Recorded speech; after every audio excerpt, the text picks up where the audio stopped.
Olá pessoal, dando continuidade à nossa aula, então, processo de usinagem, processo de torneamento, tá? Nós paramos aqui nessa parte sobre principais problemas, né, no processo de torneamento, certo? Deixa eu fechar aqui a vista. Então, nós podemos ver aí, o primeiro problema é referente à formação de cavaco, né? A gente vem falando sobre a formação de cavaco desde a parte de usinabilidade, né, a importância dessa formação, e já falamos de alguns problemas de como configurar, né, uma usinagem que minimize esse problema aqui relacionado ao cavaco longo. E aqui nessa parte, então, está sistematizado isso, relacionando algumas causas e soluções, né? Então, o cavaco longo, está aqui a imagem. Esse cavaco tende a ter uma característica de ser largo, parece uma fita, né? Então ele é largo, é fino, né? Tem uma espessura pequena e normalmente é formado de um material dúctil, né? Material de maior ductilidade e maior capacidade de deformação plástica. Então, esses são ingredientes ideais para a formação desse tipo de cavaco aqui. E aí, no momento de configurar a usinagem, então eu devo ter alguns cuidados para evitar isso aqui, já que esse cavaco ele vai prejudicar, aí, né? Vai enrolar na peça, vai enrolar no porta-ferramenta, né? Pode causar uma série de problemas aí. Então, quais são as causas aí? Aqui está numerado, então, aí tem uma tabela, né, com causa e solução. 4 prováveis causas, tá? São bem pertinentes. Primeiro, em relação ao avanço, de um avanço ser baixo. O avanço, então, ele é o principal responsável pela espessura do cavaco, tá? Na verdade, pela espessura e pela largura do cavaco. Nesse primeiro momento, mais pela espessura, né? Considerando que a ferramenta está a 90 graus. A posição da ferramenta, que é outro item que vai estar aqui embaixo.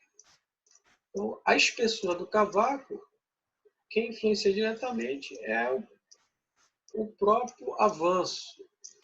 Tá? Então, esse cavaco tem uma característica de ser um cavaco de espessura fina. E aí ele evita quebrar porque ele vai se dobrando, né? E o material dúctil ajuda a não quebrar. Então, quando o avanço é muito baixo, isso existe uma tendência a ocorrer, já que a espessura vai ser fina, né? E formar esse cavaco. Então, o que devo fazer? Aqui tem algumas propostas de solução quando esse for um problema. A primeira, obviamente, é aumentar o avanço, né? Já que o avanço é baixo. Né? E aqui, algumas outras soluções em relação à geometria, ferramenta e refrigeração. Mas, focando aqui na questão da causa, então, se o avanço é baixo, né? Aí tem que analisar bem a faixa lá, se é possível aumentar isso. Né? Lógico que não é simplesmente aumentar o avanço, mas analisar se isso é possível dentro dos objetivos e de outras variáveis que vão influenciar. A outra causa provável, então, é a profundidade de corte, também de ser muito pequena. A profundidade de corte já tem uma relação, então, com a largura do cavaco. Né? Então, a largura do cavaco já tem maior influência aqui sobre essa profundidade de corte. Certo? E aí também, ele tendo uma seção transversal menor, ele vai tender a quebrar menos, né? Essa é a questão, e aí também é a mesma questão do avanço, já que profundidade de corte e avanço são parâmetros, eles não podem simplesmente ser aumentados, mas tem que observar se está numa faixa, né? E se é possível fazer isso sem causar outros problemas. Então, aumentar a profundidade de corte é outra, né? Nesses dois pontos, lógico, eu tenho que avaliar a ferramenta, que é isso que fala também aqui, né? Outra causa é o raio de ponta muito grande. A gente viu que o raio de ponta, o raio, né, da ponta da ferramenta, ele deve ser igual ou menor que a profundidade de corte. Então, esses dois problemas aqui podem estar relacionados. Se eu aumento, então, a profundidade, isso pode igualar o raio, né? Então, a outra opção é selecionar um raio de ponta menor e aí não mexer na profundidade de corte. Então, aquelas faixas é que vão determinar isso aí, né? A questão se eu estou desbastando mais material, a ferramenta é adequada para isso, ou se é um processo de acabamento, e aí realmente eu vou trabalhar com profundidades muito pequenas. Tá? E aí eu vou poder aumentar muito essa profundidade de corte, então eu devo mexer no raio que ele pode estar causando essa questão aí. O ângulo de posição da ferramenta também tem influência, né? A gente falou sobre isso. O ângulo de posição tende a influenciar principalmente essa largura aí do cavaco, tá? Da mesma forma que o avanço. Então está relacionado diretamente ao avanço aí o ângulo de posição. Quando eu vou inclinando a ferramenta, ou seja, quando eu vou reduzindo o ângulo de posição, eu vou aumentando a largura desse cavaco. Então, larguras maiores vai tornar o cavaco mais fita acima desse formato. Tá? E, lógico, aqui tem alguns parâmetros, algumas incidências, mas nós já falamos em outra parte aqui, anteriormente, no torneamento, daquelas tabelas onde são adequados eu trabalhar ali, aquele quadro onde define a formação do cavaco, né? A combinação entre avanço e profundidade de corte deve ser adequado à ferramenta que eu estou usando e se eu estou realizando um desbaste ou se eu estou realizando um acabamento, né? E aí é toda aquela geometria da ferramenta que vai influenciar aí também na formação desse cavaco. Tá? Aqui tem alguns itens, mas outros aspectos influenciam também. Então, o outro extremo é o cavaco ser de maior espessura, né? E ser de um material mais resistente, o que vai tornar difícil essa quebra dele. Também pode-se ter problemas aí em relação a isso, né? O cavaco pode até ser de um tamanho adequado, mas ele acaba sendo muito duro, né? De uma espessura muito grande, muito espesso, e aí ele pode também danificar alguma coisa ali na peça, influenciar no acabamento da peça, ou na própria ferramenta de corte. Então, o que pode causar isso aí? Então, isso aqui é o oposto ao que a gente viu aqui do cavaco em fita, né? Primeiro, muitas vezes é causado por um material mais resistente, um material mais duro. E os fatores opostos, então, a formação da fita. Então, no caso aí, ó, avanço, muito alto. Então, veja que aqui, o avanço era muito baixo na fita e um pequeno e mais duro, o avanço é muito alto. Então, o avanço vai influenciar. Aqui nesse cavaco, apesar dele ser pequeno, tem uma espessura muito, muito grande, né? Então, tá? E aí tem que melhorar essa questão aí. reduzindo o avanço, selecionando uma geometria melhor. Tá? Ângulo de posição inadequado. Tá? Então, também tem uma relação oposta com o anterior. Veja que aqui fala do ângulo de posição também inadequado. No caso aqui, ele indica um ângulo de maior posição, né, para diminuir a largura do cavaco. E aqui seleciona o suporte com ângulo de posição pequeno, que é para reduzir a espessura, tá? E aumentar um pouco a largura. Se eu diminuir o avanço, que é o que está indicando aqui, então eu vou melhorar esse aspecto aqui. Ó. O que vai acontecer com o cavaco? Ele vai ser mais fino, né? E também não tão largo. E vai poder ser menos resistente. Outro raio de ponta muito pequeno. Então, o raio de ponta, como a gente já falou, ele deve ser um parâmetro sempre comparado ao avanço. Né? Então, o avanço tem que estar alinhado aqui com o raio de ponta. Eles devem ser iguais aí, o raio de ponta. Uma pequena diferença entre eles aí. Outro problema também que atinge bastante a usinagem, esse até pode ser consequência, né? É a rugosidade das peças, já que isso aqui fere um dos principais objetivos da usinagem, que é o acabamento superficial. Então, se você quer melhorar o acabamento superficial de uma peça, e aí o resultado é uma rugosidade alta, peça com arranhões, né? Aí não se consegue atingir a tolerância exigida aí da rugosidade. O que pode causar isso? Então, tem 3 causas aqui prováveis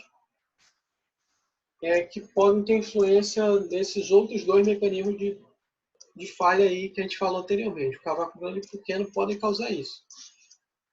Aqui, os cavacos quebram contra a peça e marcam a superfície acabada. Então, principalmente se o cavaco for muito grande aí, né? Caso do pequeno. Desculpa. For muito duro. Caso do pequeno. Ele pode bater, né, contra essa superfície que já foi usinada. O grande, ele pode enrolar aí, né, e acabar riscando também. Outra causa, superfície rugosa causada pelo excesso de desgaste, tipo entalhe da aresta de corte. Isso aqui já é um problema que atinge a ferramenta. Né? Eu já falei sobre defeitos em ferramentas, então os defeitos na ferramenta, que eu falei na parte de usinabilidade principalmente, eles vão atingir diretamente a rugosidade da peça, porque eu preciso daquela aresta da pastilha de usinagem íntegra, né? Então, os defeitos na aresta da pastilha de usinagem vão influenciar a rugosidade aqui no corte.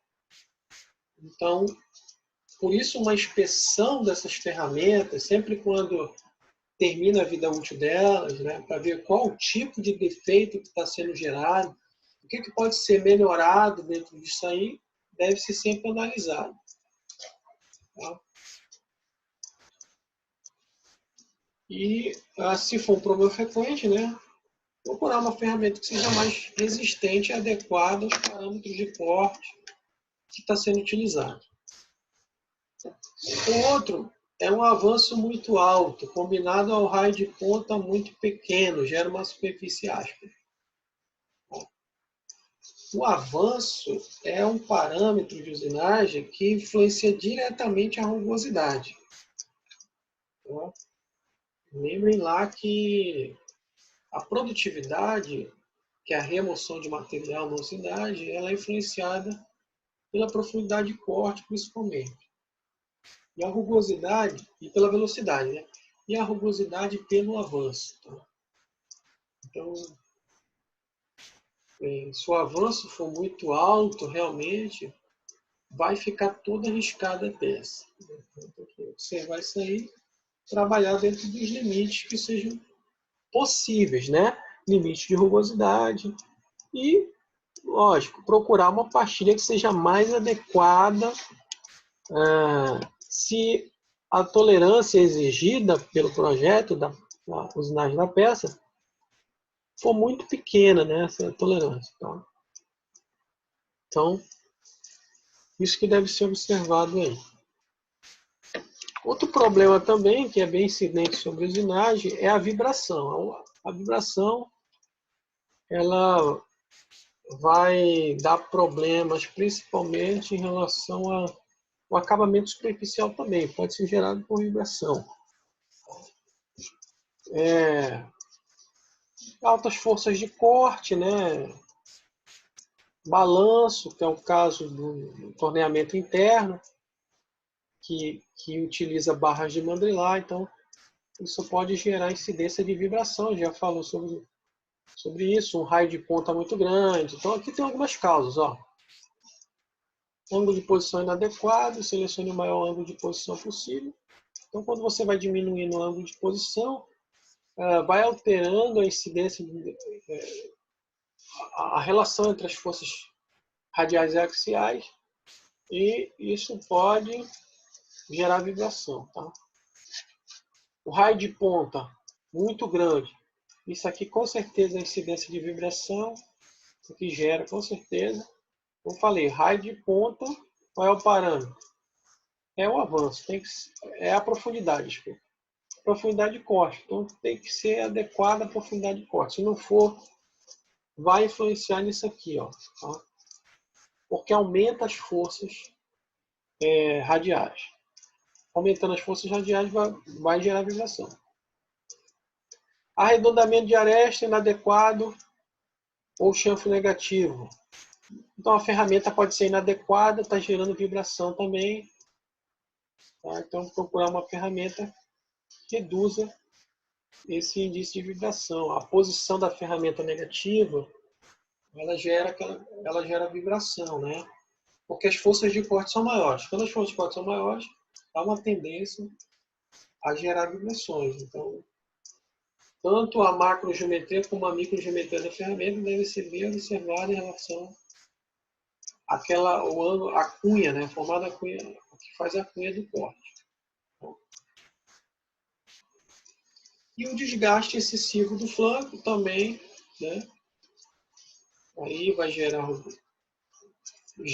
problemas no acabamento da peça, gera problemas também de vibração, já que o contato entre a ferramenta e a peça fica prejudicado aí, né? Então, um defeito da ferramenta deve ser melhorada a ferramenta, aí procurar uma ferramenta mais adequada. Em relação à ferramenta, sempre, como eu falei, sempre tem que analisar quando retirar, né? Se for um problema comum, né, reincidente, isso requer uma análise mais aprofundada para poder substituir a ferramenta. Se for um problema pontual, pode ser que alguma coisa no material que foi cortado, né, como inclusões de óxido que aumentam a dureza do material naquela região de corte, geram um corte irregular, tá? Mas aí é mais pontual. Então, lógico, um processo de fabricação sempre tem que ter controle e análise de vários itens. Certo? Tá. Eu vou fazer um vídeo específico para me falar dos itens aí, tá? Vou parar aqui, então, os defeitos. Já estamos com 19 minutos. E vou fazer outro vídeo para a gente falar dos parâmetros relacionados ao torneamento, aí, as equações, né? Então, bons estudos, aproveitem o vídeo e até a próxima videoaula.